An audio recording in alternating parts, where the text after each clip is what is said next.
Good morning and welcome to take 4. I knew I was going to have a hard time with this video, but still. All right, it is September 14th. We are just 27 days away. I wish it was 24. 27 days away to the beginning of the season. So psyched. But we're going to look back and play alternate history and try and determine what would have happened if the pandemic didn't hit and the 2019-2020 season was able to play out to completion. How would things have looked? All right. So, I went through every game, all the details and the stats and the scores and all that kind of stuff to determine how things would have turned out. As we shut things down on March 12th, this is what the standings looked like, okay? Expansion team, Danbury Hat-Tricks, off to a roaring start in first place.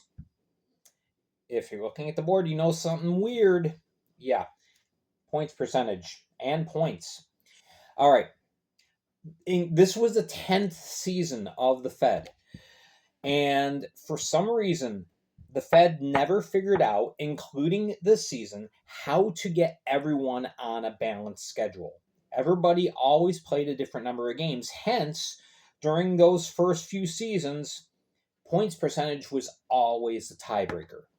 So, yeah, it looks really weird. Elmira, the Enforcers, with more points, but in second place because they're behind in points percentage. So, all right. The teams in black, they clinched a playoff spot. So did Carolina, obviously. They're in first place. I have them in red because they were the defending champions, and the last season's team was the best that the Fed had ever seen. All right. Battle Creek, yeah, they're in blue because they were officially eliminated. They were officially buried, as a matter of fact. Even though they were still playing games, Battle Creek was done, even at this point in time. Would they have played out the rest of the year? Yes, but there's a caveat.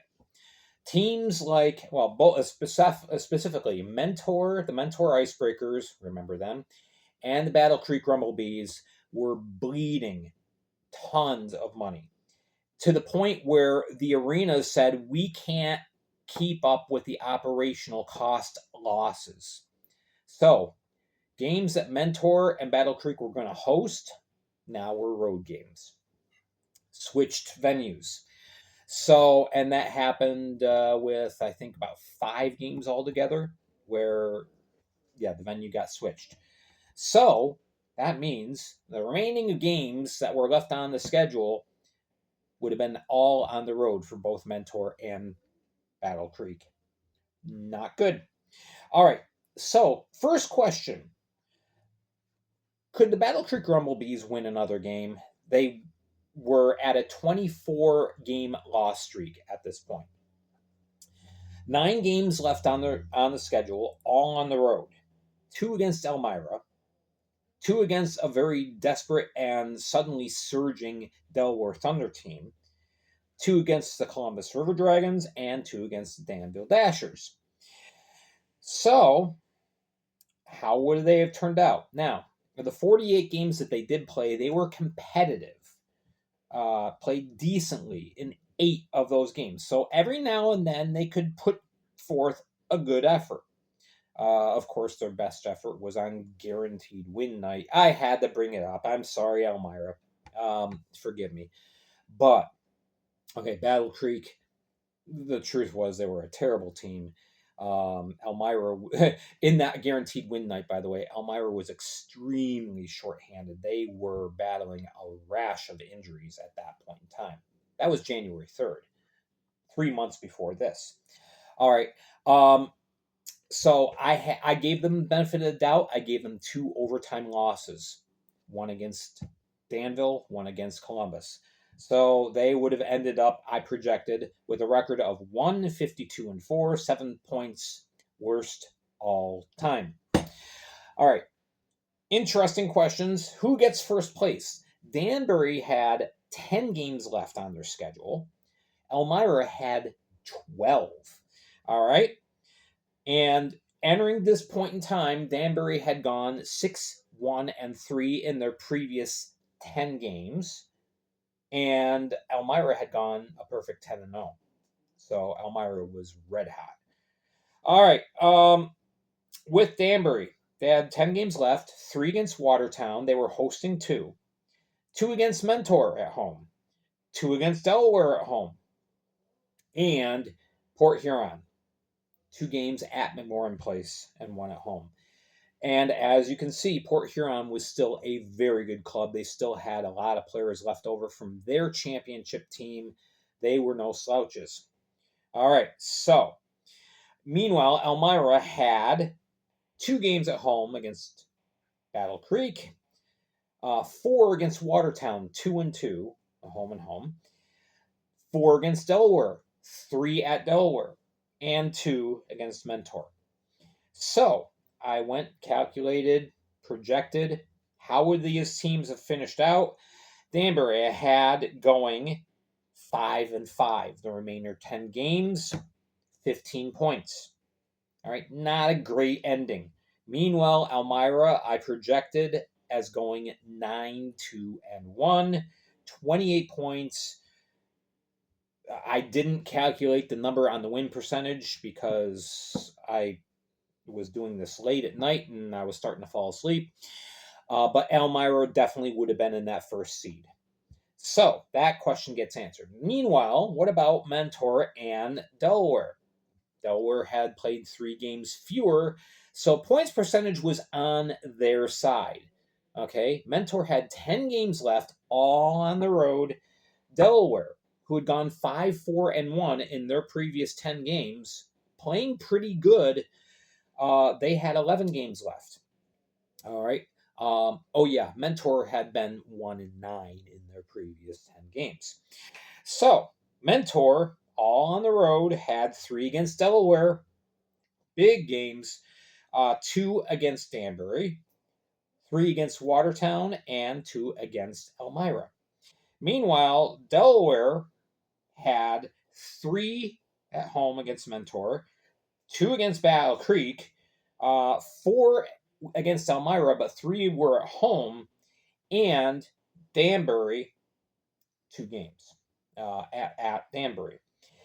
So with Mentor, I projected I had them going 2 wins and 6 regulation losses, an overtime win, and an overtime loss. That earns them 9 points for a grand total of 57. All right, remember that. Winning percentage, 328. Remember that.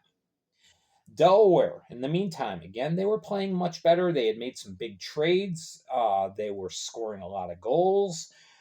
They were doing very well. I had them as winning 2 out of 3 against Mentor, both games against Battle Creek. I had them stealing 1 game against Elmira and 1 game against Delaware. They go against Danbury, excuse me. So they go 6-5 in the remainder 11 games, 18 points, which puts them at 57 points. But the win percentage was 339. They, on the tiebreaker, get the 4th seed and get the opportunity to play against Elmira. So how would the playoffs have turned out? Based on how things had projected throughout the season, yeah, a couple of Elmira fans are going to be mad at me, but let's break this down. All right, first round, everyone gets a 2-0 sweep. All season series were 3 games, best of 3. That was decided in February by the league, that there were not going to be a 5-game series. It was going to be all 3-game series, which kind of stunk. But anyway, 2-0 wins by Elmira over Delaware and Danbury over Watertown and Port Huron over Danville, excuse me, and Carolina over Columbus. Carolina, way better than Columbus at this point in time.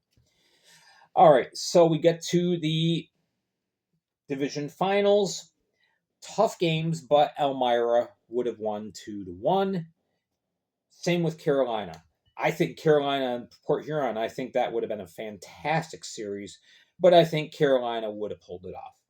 And then we get to the final, and yes, I have Carolina repeating as champions based on the fact that these two teams played each other 4 times in the regular season. Carolina won 3 of the games and had a scoring differential advantage of 11 goals to 6. I didn't see that changing much for the finals. I think Elmira would have put up a really, really good fight and won one of the 3 games, but I had Carolina winning and ending up repeating as champions. All right, so this season is in the books, except for some fallout that was going to occur that would affect the way that the next season would look out. Now, we're going to kind of look at some of this domino effect stuff. We're going to look at the 2020 to 21 season, how it would have looked. Let's change boards. All right, as the 2019 to 2020 season ended, uh, Battle Creek was already done. They were already planning on selling what they could, selling off equipment, jerseys, all that kind of stuff, getting rid of everything and trying to recoup as much money as possible. All right. Meanwhile, Mentor, it was they made the announcement just 1 month into the pandemic. We're done. We're officially done. Those 2 teams would have folded anyway. All right. So that takes us down from 10 teams to 8. All right. Meanwhile, what about Danville? We know what really happened with Danville. And in the hypothetical situation that the one season that played out, I don't see any other difference. I still saw negotiations with between the David S. Palmer Arena Board and the SPHL had begun in 2019. The arena board was already very unhappy with the current situation in the lease with the Dashers. They were looking for an out, and I think it still would have happened. I think that Danville still would have gotten pushed out, and we still would have had the the poor excuse for a team that Vermilion County Bobcats were, but nonetheless, yeah. Danville was obviously sold on the idea of bringing in the SP. So, and at this point in time, the talent gap between the Fed and the SP was much greater than it is now. All right, there still is a gap. The SP is still a higher league, but the gap has shrunk quite a bit in the last few years. But so anyway, we're down to 7 teams. We have Danbury, Elmira, Delaware, Elmira, and Watertown, Carolina, Columbus, and Port Huron, all entering in as established teams. Negotiations have been going on throughout the 2019 to 2020 season. Now, Bloomington, Illinois was already approved. They were going to be a member of the 2020-21 season. They played 3 games at Grossinger's Arena, which seats 7,000. All right. The Fed at this point was kind of mesmerized by, big arena. We have a big arena in Columbus. It's working out. There's a big arena in Bloomington. How can we make this work? They were going to put in the franchise into Bloomington, where, of course, they now have the Bison with the ECHL. For how long, who knows? I'm not optimistic. Bloomington had several teams that failed already, and whether it was the Bison, the ECHL, or this Fed team, I think your result would have been the same. But nonetheless, Bloomington was in. All right. 3 games have been played. Games that counted, but they were still seen as exhibition games to kind of show off the product. And 3 games, total attendance, 1,200. 400 per game. And it was seen as a success. In what universe? So Bloomington was in. Doomed to fail, but they were in. All right. Meanwhile, negotiations have been going on with Biloxi. Yeah, yep, we got the Seawolves down there.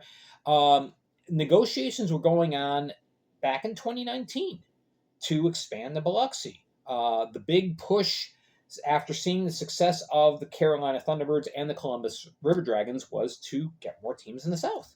So, to that end, there were negotiations in Memphis, where the River Kings had played many years ago.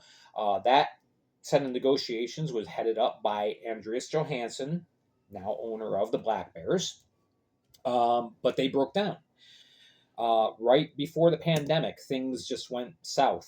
Pardon the pun. So Memphis wasn't going to work out, but Biloxi would have. At this point, the league already lost Mentor and Battle Creek, and they realized they were probably going to lose Danville too. So, let's hurry up, get some teams back in. We're 10 seasons into our existence. We can't go back. We have to push forward.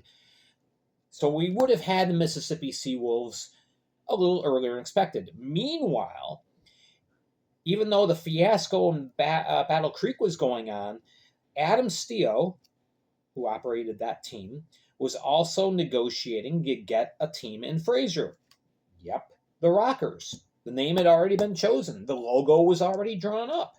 All right, so they would have ended up coming into the league sooner than expected. It's funny, both of these teams ended up coming in during the 22 to 23 season. Again, under the premise that the pandemic wasn't happening, yeah, these two guys would have come in. So we would have still had 10 teams in the 2020 to 21 season. But there's some questions here. Let's go through the questions. Some we've already answered. Could the Thunderbirds repeat? Yes. Yeah. Would have really put their stamp on just one of the greatest franchises in Fed history. Yeah, they would have repeated. The next question, Elmira. This year was the third of a 3-year lease agreement with Robbie Nichols, who owned and operated the Enforcers.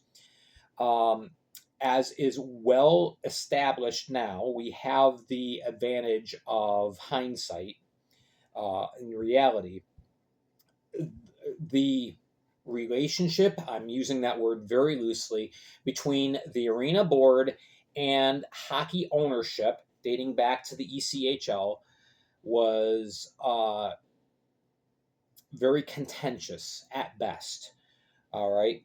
So the question is, Elmira, could they have endured?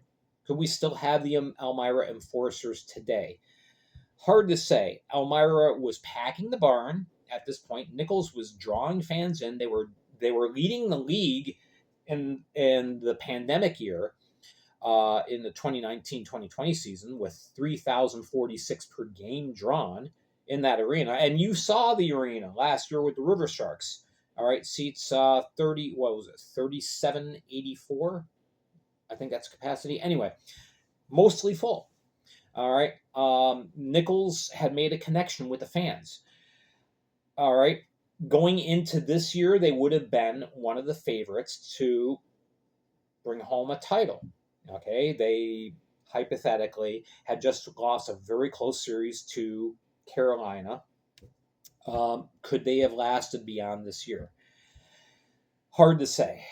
Politics sucks. And sometimes money sucks. So it would have been a very tough situation, but possibly. All right, third question. The Thunder, they made the playoffs that first year as a first-year team. Would that have affected the way that they played in latter years? I mean, obviously, the last couple of years that they played, they were not very competitive.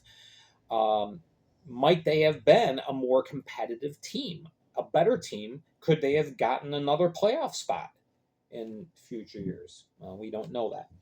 All right, Bloomington or bust. I touched on this a little bit. Bloomington's Bloomington is just a case of a really, really nice arena being placed in the wrong place. Um, it's not a good hockey market, and it's sad to say that. It's sad to say that about anybody. But had Bloomington coming to the Fed, maybe 2 years, maybe. I mean, it costs a lot of money to operate an arena that's that nice, that seats 7,000 people, and you've got a product that just isn't interesting to people, whether they're winning or not. So I don't think Bloomington would have lasted. Maybe 2 years in the Fed and then collapse. That's what I give them with the ECHL. I figured they might have 2 years. Um, so, and I hate to say that, but again, um, divisional alignment. What do you do here? You have these 7 teams established. You have 4 in the East, 3 in the West, South and West. How would you replace these guys? You got 2 Western teams and a Southern team. You can't have 6 and 4. Well, maybe. Not ideal. So maybe, who knows? Maybe they would have gone to what the SP has now. Just all 10 teams in one division, and top 8 teams get playoff spots. Who knows? Maybe that would have been the best thing. And how many teams would we have now? The way things have worked out, would we have a push into a brand new market like Blue Ridge? Would we have Athens coming about? Binghamton, I think, pretty much would have been in. All right. But Hudson Valley, we have them. Delaware, would they have lasted? If they had had some playoff success and packed the barn out every night, which they did most nights, would the fairgrounds committee reconsider and say, hey, we'll give you guys another shot? A lot of questions. We don't know. It could already be a 16-team league if this had happened. We don't know. A lot of speculation. And that's what this video is all about, of course. But nonetheless, I thought it was very interesting and kind of alternate history tying into real history and maybe not jiving up in some places, but jiving up in others. So anyway, that's a look at the 2019 to 2020 and subsequent seasons. So let me know what you think. Give me your opinions. Make a comment down below. Let me know what you thought about all this. And make sure to tune in tomorrow. Tomorrow we are going to look at attendance numbers. I projected, a big question, 14 teams in the league this coming year. Can the league draw 1 million fans? We'll find out tomorrow. Please tune in, tell a friend, hit like and subscribe. Continue to follow on the Flash Audio Network and on Facebook. Thanks. I'm Gary Ryan for the Fed League Flash. Have yourself a great Saturday.